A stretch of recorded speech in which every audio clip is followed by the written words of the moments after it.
இன்னைக்கு தமிழகம் முழுக்கவே ஒரு பரபரப்பான ஒரு விஷயம் போயிட்டுருக்கு அப்படின்னா அது சவுக்கு சங்கர் அவருடைய மகன் 13 வயது மகனோட அந்த சூசைட் விஷயம்தான். ஏன்னா அந்த விஷயம் இன்னைக்கு மிகப்பெரிய அளவில் அதிர்ச்சி ஏற்படுத்த காரணம் அவர் பெரிய அரசியல் விமர்சகர். அது மட்டும் இல்லாமல் ரொம்ப துணிச்சலாக பல விஷயங்கள் ஊழலாக இருக்கட்டும், இப்போ இருக்கிற மிகப்பெரிய தலைவர்கள் அவருடைய மகன்கள் வாரிசுகள் அப்படின்னு சொல்லிட்டு அனைத்தையும் வெளியில் கொண்டு வந்திருக்காரு. அவருக்குன்னு இப்போ ரசிகர்கள் பட்டாளம் கிட்டத்தட்ட ஈக்குவல் டு ஒரு ஹீரோ லெவலில் அவருக்குன்னு இப்போ ரசிகர் பேஸே இருக்குது. அந்த வகையில் இன்னைக்கு அந்த ரசிகர்களுக்கு கூட ஒரு மிகப்பெரிய கலக்கம் என்னென்னா, இப்படி உங்கள் மகனை விட்டுட்டீங்களே, இப்படி அநியாயமாக உங்களுடைய 13 வயது மகனை தவற விட்டுட்டீங்களே அப்படிங்கிற ஒரு விஷயம்தான் இன்னைக்கு எல்லோராலையும் சொல்லப்படுது.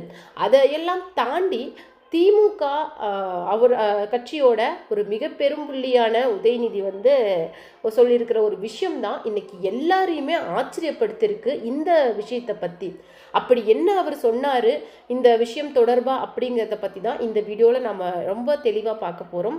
நீங்கள் சேனலுக்கு புதியவராக இருந்தால் மறக்காமல் சேனலை சப்ஸ்கிரைப் பண்ணிக்கோங்க. வாங்க வீடியோக்குள்ளே போகலாம். சவுக்கு மீடியா நெட்வொர்க் மூலமாக சவுக்கு சங்கர் பல அரசியல் உண்மைகள் ஊழல்களை வெளிப்படுத்தியிருக்காரு. அதன் மூலமாக நிறைய தடவை கைதாயும் உள்ளே போயிருக்காரு. அப்படி கைதாகும் போதெல்லாம் கூட நிறைய டைம் அவங்க தாயார் அவங்கள பெயிலில் எடுத்திருக்கிறாங்க. அது மட்டும் இல்லாமல் மிகப்பெரிய பெரிய காவல்துறை அதிகாரிகளே இவருக்கு ஃபேனாகவும் இவருக்கு உள்ளே இருக்கும்போது ஹெல்ப் பண்ணியும் இருக்கிறாங்க. அதை தொடர்ந்து இன்னொரு முக்கியமான விஷயம் இந்த 2026 எலெக்ஷனுக்கு முன்னாடியே இவர் பேசக்கூடாது அப்படிங்கிற ஒரே காரணத்துக்காக இவரை தூக்கி உள்ள வச்சதெல்லாம் இருக்குது. அதுலேயும் இவங்களோட தாயாரோட இறப்பு தொடர்ந்து மகனோட இறப்பு, அதாவது 13 வயது மகனோட இறப்பு அப்படிங்கிறது ஒரு தாங்க முடியாத ஒரு சோகத்தில் தான் இருக்குது. திரையுறையை சேர்ந்த மிகப்பெரிய ஆட்களே இந்த விஷயம் தொடர்பாக இரங்கல் தெரிவிச்சுட்டு வராங்க. பாடகி சின்மை கூட இந்த விஷயம் தொடர்பாக சவுக்கு சங்கருக்கு தன்னுடைய இரங்கலை தெரிவிச்சிருந்தாரு. இதையெல்லாம் தொடர்ந்து உதயநிதி ஸ்டாலின் சொன்ன ஒரு விஷயம் இப்போ எல்லா சர்ச்சையும் மீறி எல்லாத்துக்குமே ஒரு அதிர்வலை ஏற்படுத்தியிருக்கு. என்ன அப்படின்னு சொல்லிட்டு பார்த்தீங்கன்னா, யாருக்குமே இந்த ஒரு பெரிய சோகம் ஏற்படக்கூடாது. இது எல்லாராலையுமே ஒரு தாங்க முடியாத ஒரு சோகம், அதாவது புத்திர சோகம் அப்படிங்கிற ஒரு விஷயம் யாருக்குமே கனவுல கூட ஏற்படக்கூடாது. நான் என்னுடைய ஆழ்ந்த இரங்கலை இந்த விஷயத்துக்கு தெரிவிச்சுக்கிறேன் அப்படிங்கிற மாதிரி சொல்லியிருக்காங்க. அது மட்டும் இல்லாமல் சவுக்கு மீடியாவோட நெட்வொர்க் அதோட மிகப்பெரிய விமர்சனம் பண்ணுறதே டிஎம்கே அவருடைய ஊழல், அந்த ஸ்டாலினாக இருக்கட்டும் இல்லை உதயநிதி சாராக இருக்கட்டும் அவங்கள பற்றி தான். முக்கியமான அமைச்சர்களான நேரு, சேகர் பாபு அப்படின்னு சொல்லிட்டு இவங்களை பற்றி தான் அதிகம் சொன்னது. ஆனால் அதையெல்லாம் கடந்து இன்னைக்கு இந்த மாதிரி அவருக்கு ஆயிருக்கு அப்படிங்கிறவனே முதல் ஆளாக உதயநிதி ஸ்டாலின் இரங்கல் தெரிவித்தது அப்படிங்கிறது மிகப்பெரிய அளவுக்கு சமூக வலைதளங்களில் ஒரு அதிர்ச்சியை ஏற்படுத்தியிருக்குது.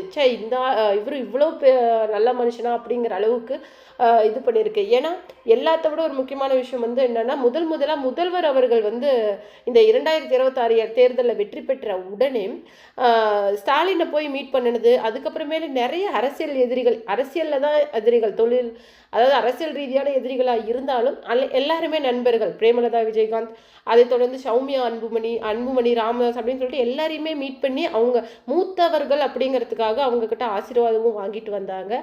அந்த ஒரு விஷயம் எல்லாருக்குமே நெகிழ்ச்சியை ஏற்படுத்துச்சு.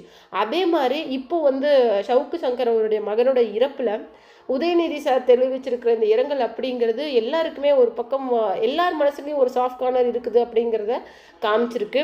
அதையெல்லாம் கடந்து இவருடைய மகனோட இறப்பு அப்படிங்கிறது ஒரு மிகப்பெரிய கேள்விக்குறியாகவே இன்னும் இருக்குது. இதை பற்றின விசாரணைகள் அப்படிங்கிறது போயிட்டே தான் இருக்குது. ஏன்னா தன்னுடைய வீட்டுக்கு பின்னாடி இருக்கிற ஒரு மரத்தில் ஒரு 13 வயது மகன் ஒரு குழந்தை தூக்கு போட்டிருக்கு அப்படின்னா அந்த விஷயத்தை அவ்வளோ சீக்கிரம் யாராலையுமே கடந்து போயிட முடியாது.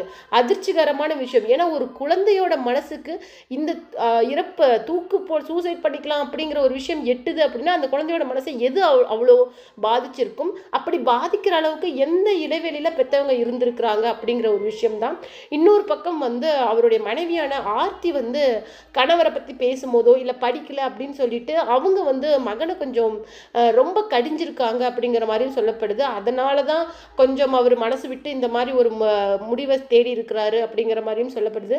ஆனால் இதையெல்லாம் பார்க்குற வரைக்குமே அவர் சவுக்கு சங்கர் சொல்கிற ஒரு விஷயம் என்ன, அவருடைய சுற்றி இருக்கிறவங்க சொல்கிற விஷயம் என்ன அப்படின்னு சொல்லிட்டு பார்த்தீங்கன்னா, அவருடைய மகனுக்கு மேலே இவருக்கு உயிராக இருந்தார், ஆனாலும் ஒரு ஈகோவுக்கு இறங்கி வராமல் நடந்த ஒரு விஷயம்தான் இது அப்படின்னு சொல்லியிருக்காங்க.